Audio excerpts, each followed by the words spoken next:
Yung mga abogado naman po, basta't anya gusto ninyo, di bali talo, importante, mapag-usapan tayo, sumikat din. Di ba? Time to shine. Maraming ang nagbo-volunteer po to defend Sara Duterte sa impeachment trial. Time to shine ng mga abogado. Pag nakilala sila kasi araw-araw pinapanood ng mga mamamayang Filipino. Maraming sumikat sa mga ganon pong mga abogado. Sunod na eleksyon, kandidato na sa pagka-congressman, kandidato sa pagka-senador.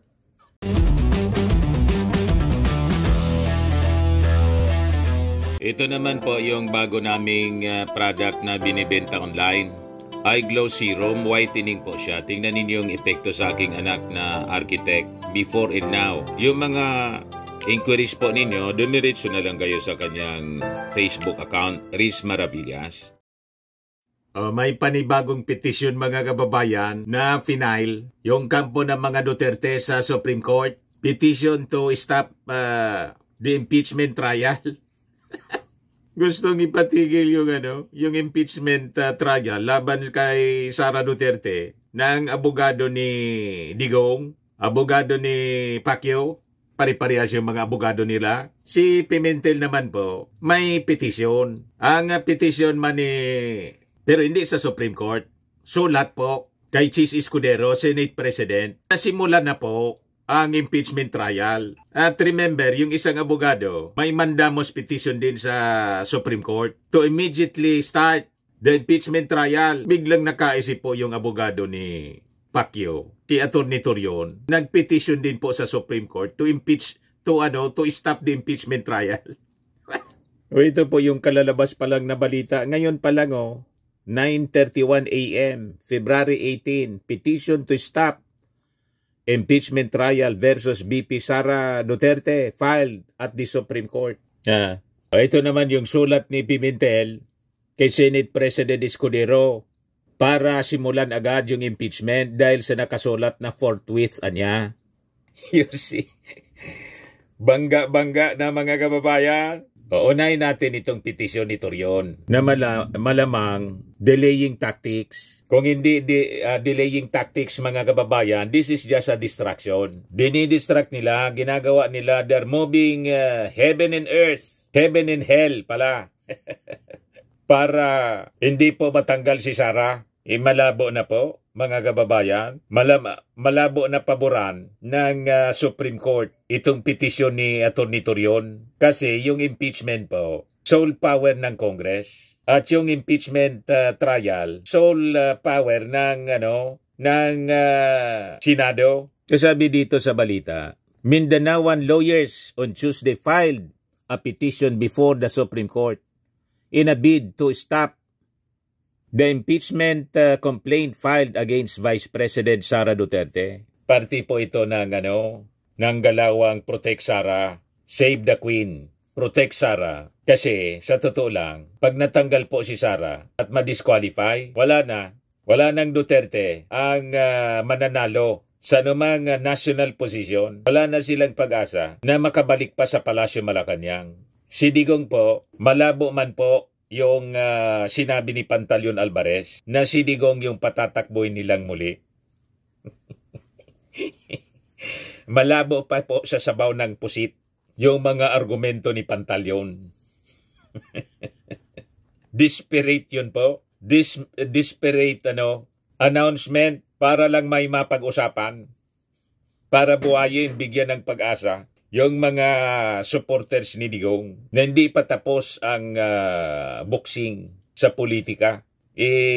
Makikita ninyo mga kababayan, liamado ang ating administrasyon, hindi lang sa kandidato. Yung Team Pilipinas, Team Philippines, Team Liwanag versus Team Lagim, Team China. Tama ba? Kaya ito mga desperate move para harangin ang impeachment. Sabi dito sa balita, the petition for certiorari and prohibition seeks to issue temporary restraining order and declare the impeachment complaint null and void. Yung petition mga kababayan, final ng mga abogado from Mindanao, hindi lang pala si Torion, filed by Attorney Israelito Torion, Attorney Martin Delgra, o yung abogado ni Digong ito si Delgra, yung nag-appear doon sa, sa Senate investigation, Attorney James Reserva, and Attorney Hilary Olga, among others. Yung mga abogado naman po, basta't niya gusto ninyo, di bali talo, importante, mapag-usapan tayo, sumikat din. Di ba? Time to shine. Maraming ang nagbo-volunteer po to defend Sara Duterte sa impeachment trial. Time to shine ng mga ng mga abogado. Pag nakilala sila kasi araw-araw pinapanood ng mga mamamayang Filipino. Maraming sumikat sa mga ganon pong mga abogado. Sunod na eleksyon, kandidato na sa pagka-congressman, kandidato sa pagka-senador.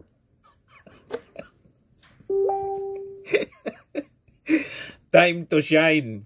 Pinagpipista ng media, in-interview kasi mga controversial na personalities yung kliyente. Di ba niya talo? Tawag din sa amin, pirdigana. Pag nakilala ka, magalingan niya yung abogado. Kasi niya kinuha ni Digong. Later on, natalo. Mga kababayan yung kaso, di bali na, nakilala na rin. Tapos, gawa ka na rin ng mga palusot. Ang importante niya dyan, ang kliyente may right to counsel.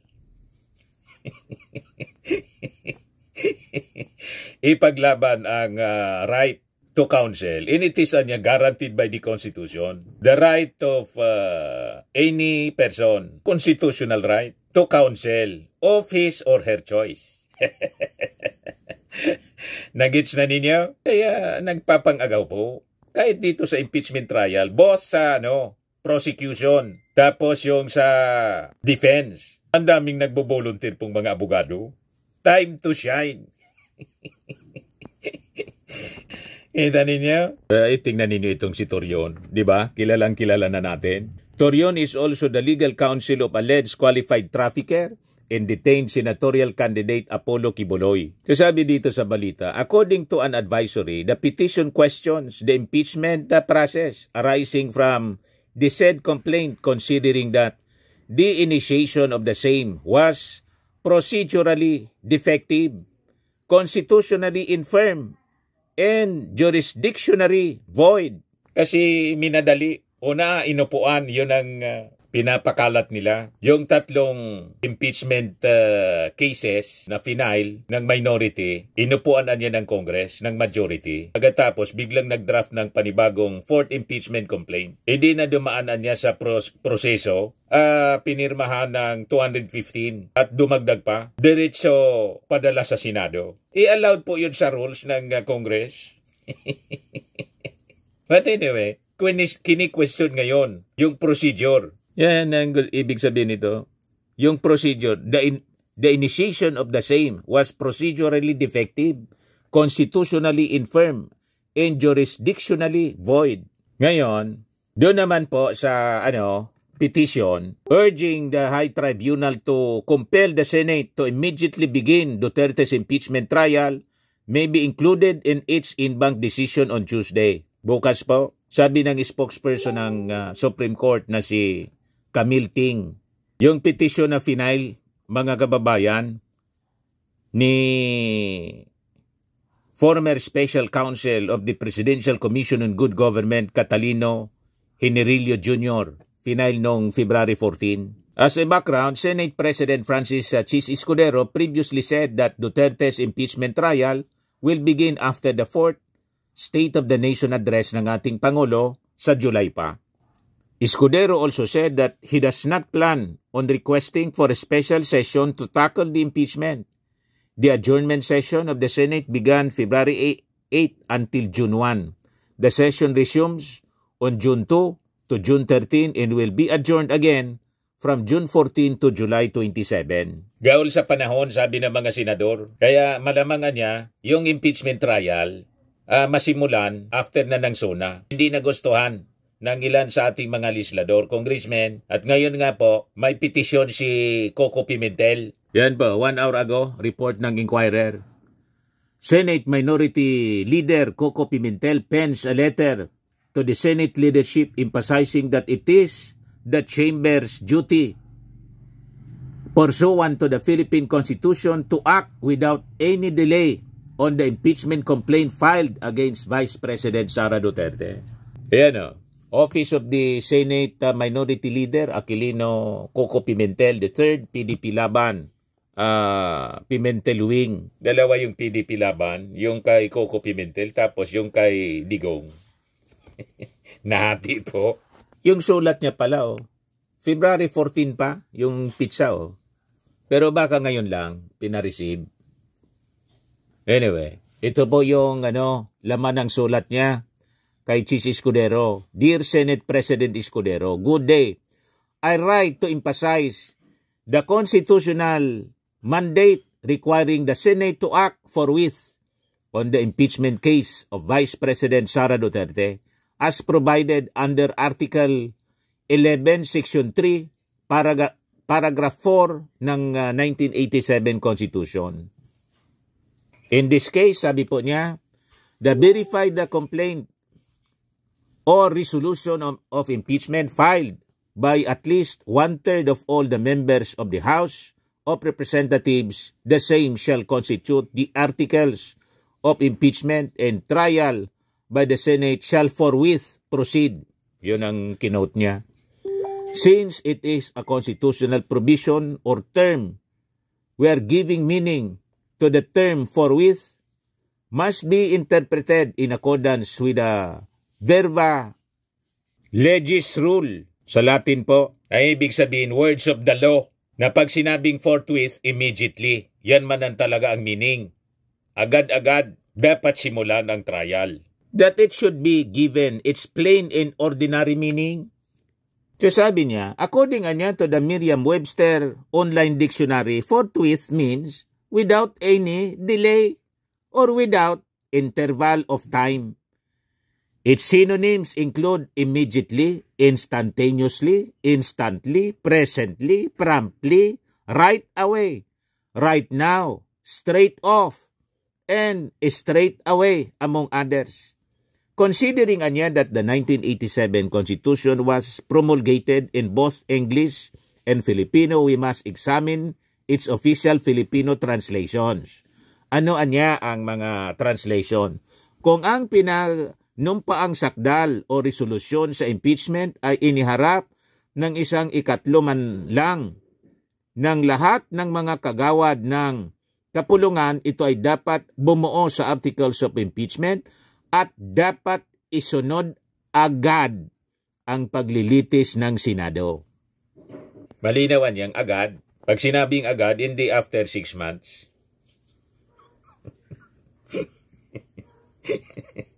Yun ang simpleng kaulugan ng agad. Immediately. Pero siyempre, may mga oras para sa preparasyon. Pag on the part of Congress, nasa preparado daw sila. Sabi sa press con kahapon ng isa sa mga House prosecutors, si One Rider Party List Representative Rods Gutierrez, andaan niya kami anytime. Handa na yung Ang hindi anda, yung Senado. Diretso adjourn. Nasabi po ng mga political analyst tulad ni Ronald Llamas sa mga interviews, malangamang niya nakiusap yung mga senador, naka-schedule na yung mga bakasyon sa ibang bansa, yung hotel, nabayaran na. Pag niya hindi pinagbigyan ni Chis Escudero na makapagbakasyon man lang sila kasi na-schedule na Malamang si Chis Escudero niya mapalitan bilang Senate President kaya naninimbang. Tawag dito sa amin, pigkukontinuaran. Bicolano si Senador Chis Escudero. Nagkukontinuar sa mga kairibang senador itong si Chis Escudero or else baka mawala siya bilang presidente. Presidente ng Senado. Sa atin, baka may iba pang rason si Chis Escudero. Baka talagang may mga kausap siya na ang bilang natin. Hindi ko alam kung sinong possible na kausap Basta baka may kausap. Sa bilangan niya namin, parang matatalo tayo to convict Sara. Ako tingin ko si Escudero. Although bawal sa kanyan magsabi kasi siya yung presiding. Yan yung mga senador, mga kababayan, sila yung mga senator judges. Pero tingin ko kay kabayang Escudero, pag nakita niya talaga malakas ang mga ebidensya, kasama na yun. Iko-convict yan ng kanyang mga senador na kasama. At malamang although hindi siya nagsasalita, kasi dapat maging impartial sila, tingin ko, iko-convict si Sara. Bakit po? Pwedeng pumalit po na Vice President. Si Escudero, di ba tumakbo na rin siyang Vice Presidente 2016, kaya lang natalo na magic ng mga dilawan. Ang nanalo po, naghang yung computer po. Nanalo si Lenny. Magkakalaban sila ni BBM. Si BBM sana yung panalo doon. Kaya lang biglang naghang yung counting. You see? So anyway, nagbabago ang panahon. Ngayon, hindi na magkalaban. In good terms na sila with the president. Kaya nga Senate President siya. Tapos best friend niya si Lisa Marcos. Inawakan yung di ba? Magbarkada na. So pwede siya na maging Vice Presidente. Tapos pag 2028, pwede na siyang tumakbo. Pwedeng tumakbong presidente, pwedeng Vice Presidente uli. Vice Presidente ni Speaker Martin. Di ba? Time to shine. Kasi ang pwede pong i-appoint ng ating Pangulo, anyone from the Congress, sa mga congressmen natin, basta edad 40 above, sa senador, lahat naman sila 40 above. Tayo ng qualification na dapat pong presidente ay vice presidente, 40 above. Lahat ng senador, 40 above, qualified po. Kaya yung mga senador, dapat i-convict ninyo si Sara para yung ambisyon ninyo na maging vice presidente, o di magiging maliwanag. Pero pag pinabalik pa ninyo yung mga Duterte sa national position, magiging kalaban ninyo. O di ba? Ito na yung pagkakataon ninyo. Anyway, maliwanag naman po yung mga pagkakamali, yung mga violations na nakasulat doon po sa 7 articles of impeachment. Pag hindi ninyo kinonvict si Sara Duterte, kayo yung convicted sa eleksyon.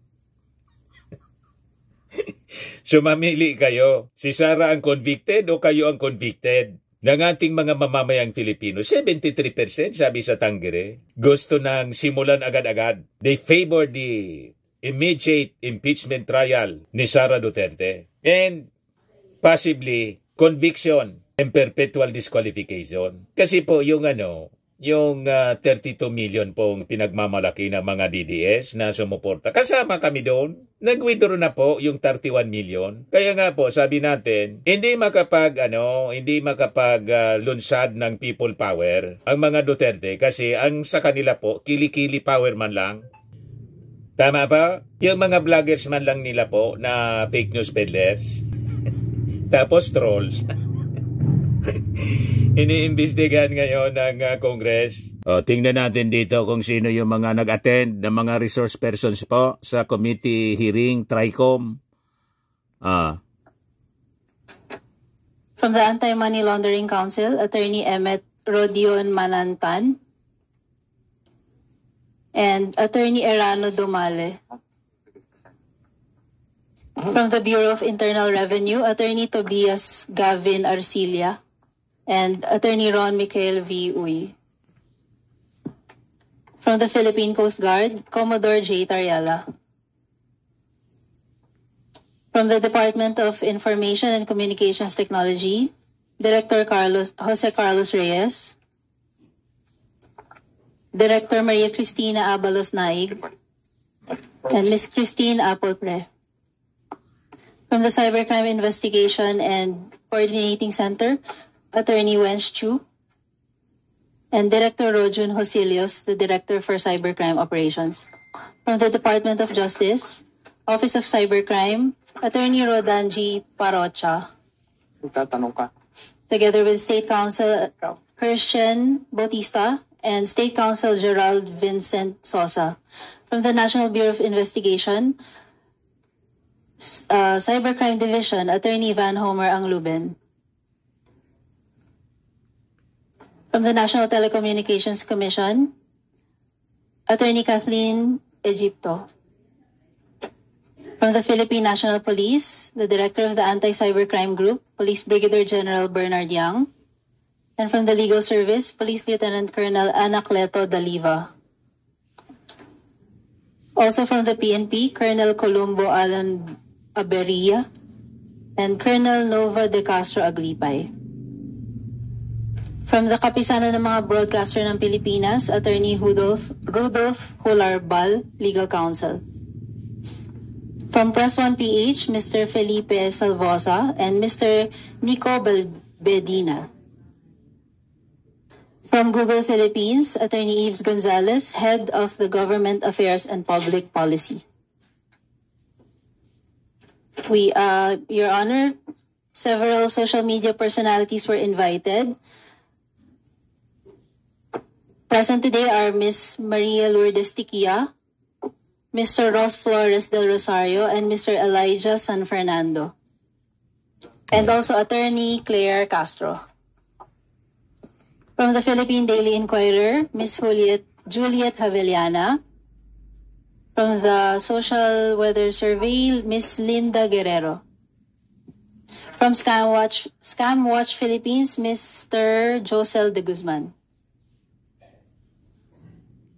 And finally, former colleague, Congressman Sylvester Bellio. That's all for now, Mr. Chair. Thank you. Wala yung mga ano, Thank you, Comsec. The members Yung of mga the three inimbita? committees present this morning are the following.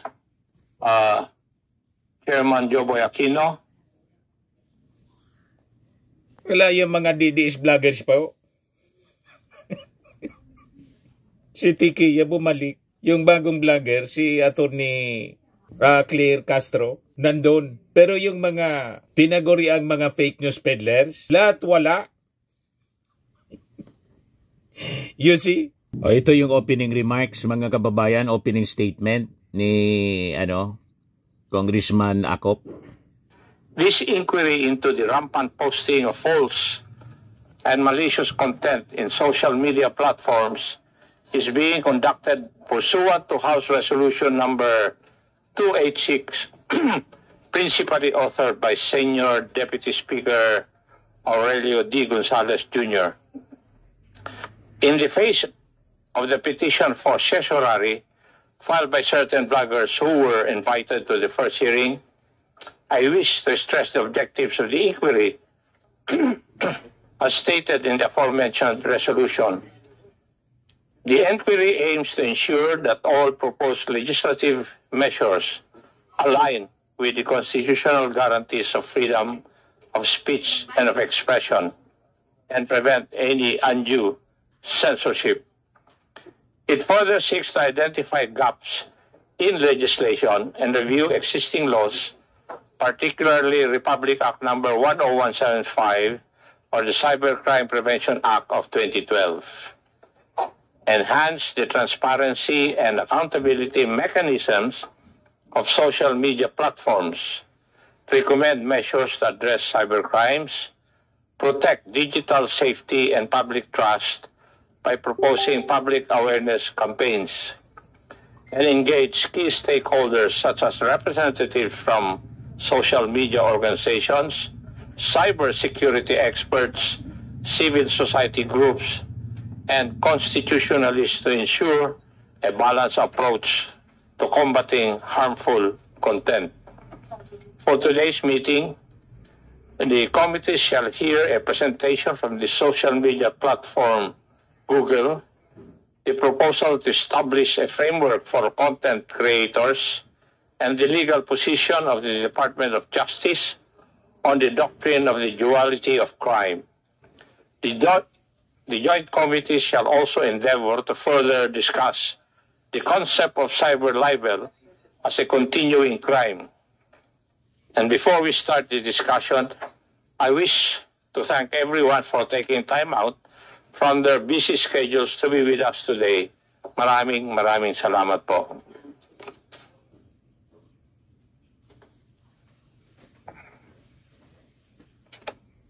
Chairman, Si I just would like to reiterate that the Opening statement. objectives or the objective of the hearing that the Tri-Committee is conducting is not to suppress the freedom of expression or the freedom of speech.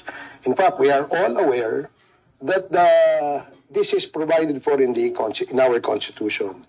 And we'd like to respect and honor the right of everyone to his own opinion and to his own expression.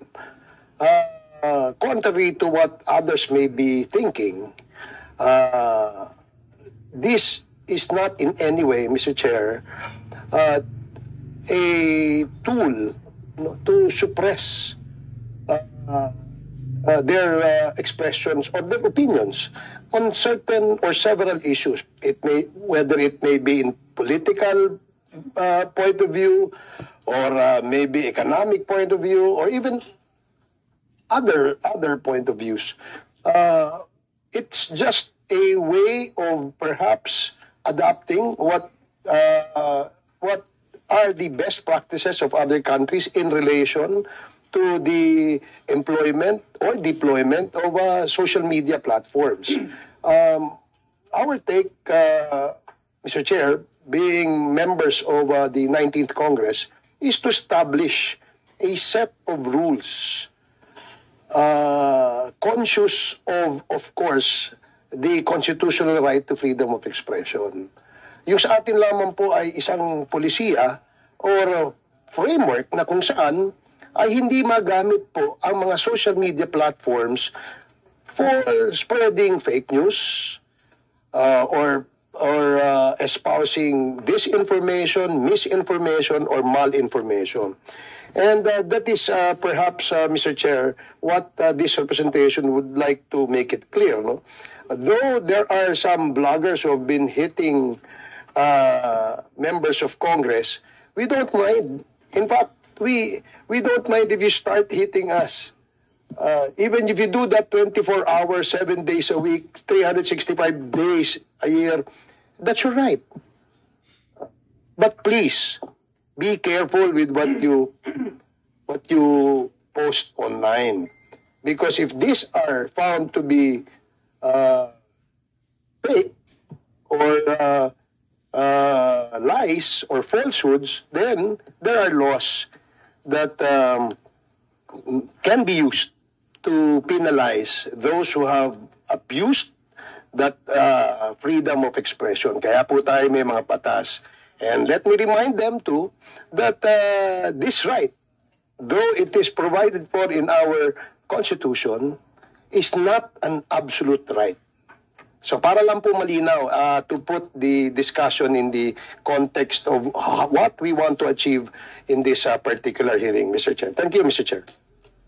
Thank you, Your Honor. So yun mga kababayan, yung ginagawa ngayon na hearing, yung mga or investigation, yung mga hindi umattend na dati na po naunang in-invite pero tumakbo po sa Supreme Court, hindi pa na-mention kung ano yung mangyayari sa kanila. Possibly at the end of the hearing mamaya magiging parte yon sa pag-uusapan. Kasi hindi man pwede na basta na lang i-ignore yung invitation. And in fact, may show cause order po laban dito sa mga perceived fake news peddlers po na karamihan mga DDS vloggers. Sa mga naghanap ng malinis and spacious fitness gym, pumunta lang po kayo sa aming Colossal Fitness Gym. We also offer grab car rental with our brand new 2023 model ng Toyota Innova. We also accept booking for those who are planning to travel via PAL, Cebu Pacific, and other airline companies, local and international, and bills payment for Meralco bills, PLDT, Aleco bills, etc.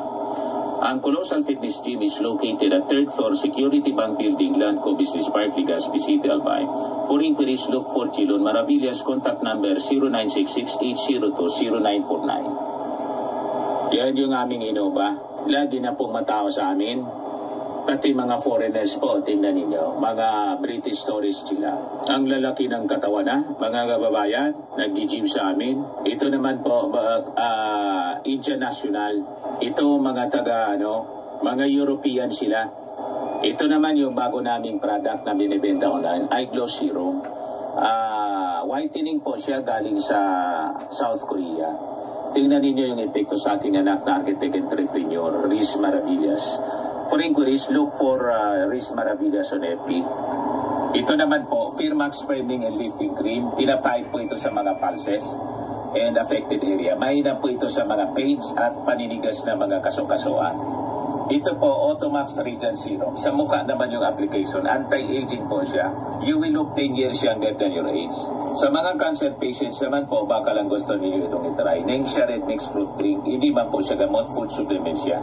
Kaya lang, gawa siya mga kababayan sa goji berry. Yung goji berry may anti-cancer properties. Yung mga inquiries ninyo, dumiritso na lang kayo sa aming messenger sa Facebook para masagot namin agad. Ayos po. Ako po si Dante Maravillas. Bye-bye. God bless.